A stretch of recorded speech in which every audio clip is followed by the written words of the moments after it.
네. 주진 의원님. 이 공직선거법은 정말 웃긴 법안이자 국민을 우습게 하는 법안이라고 저는 생각합니다. 이 거짓말 잘하는 사람이 선거에 유리하도록 만드는 거거든요. 그러니까 이재명 후보 한 명 위해 가지고 선거 제도를 완전히 망치겠다는 것으로 저는 보입니다. 아까 사무총장님, 네. 아까 선관위 입장이 좀 신중하다는 입장이라고 하는데 입법 정책적으로 봤을 때 네. 이렇게 되면 행위 부분을 없애게 되면은 사실상 공보물의 경력이나 학력 외에 나머지 어떤 후보에 대한 의혹을 제기하거나 후보자가 실적을 부풀리거나 그렇게 해서 발언한 것에 대해서 다 처벌할 수 없게 되는 것이죠.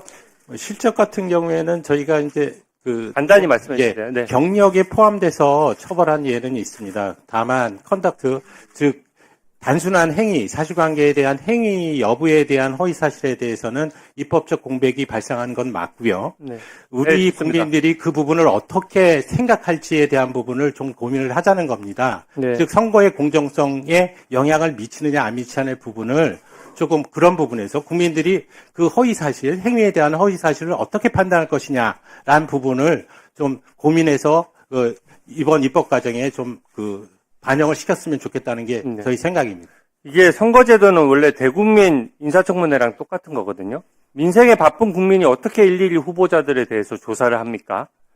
이 후보자가 여러 의혹이 제기되면 진실을 밝힐 의무가 있는 거예요. 그렇게 안 하면은 모든 의혹 제기나 어떤 비리 의혹이 제기됐을 때 그냥 아닌데요?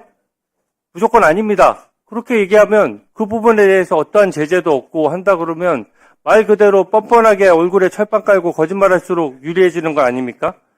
그리고 국회 인사청문회 제도하고도 균형이 안 맞아요. 국회의원들은 지금 국회에서 인사청문회, 정부 부처 장관들 인사청문회 하면서 자료 제출 요구 다 하라고 하고 뭐만 뻑하면 위증죄로 고발하겠다라고 합니다.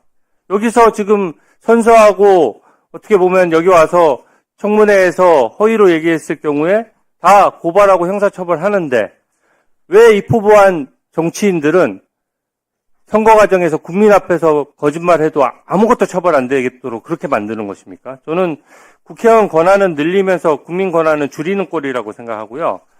행위를 없애게 되면 자기 과거 실적을 입으로 막 떠들고 다녀도 없었던 일을 지어내도 처벌할 수가 없는 것이고요. 과거에 어떤 의혹 제기가 됐을 때 비리 의혹이 있어도 측근의 비리 의혹이나 금품 비리나 이런 의혹이 구체적으로 제기돼도 아니라고 하면 그뿐입니다. 그러니까 이 후보자의 표현의 자유를 국민의 참정권보다 앞장세우는 것이거든요. 이게 지금 저는 이렇게 선거제도가 바뀌어서는 선관위 실무자들이 엄청나게 이 부분에 대해서 우려할 것이라고 생각하는데 아까 신중한 입장이라는 것에 대해서 한 번 더 설명해 주세요. 여러 가지를 감안해야 되고 저희 선거관리를 하는 입장에서는 가장 중요한 게 선거의 공정성에 영향을 미치느냐 안 미치느냐의 부분입니다. 이런 부분을 선거관리위원회가 직접적으로 맞다 틀리다라는 말씀을 드리는 것보다 선거법에 대한 부분은 입법적으로 해결해야 될 부분이기 때문에 입법 정책적으로 우리 국회에서 잘 논의해 주시기를 바랍니다. 네, 주진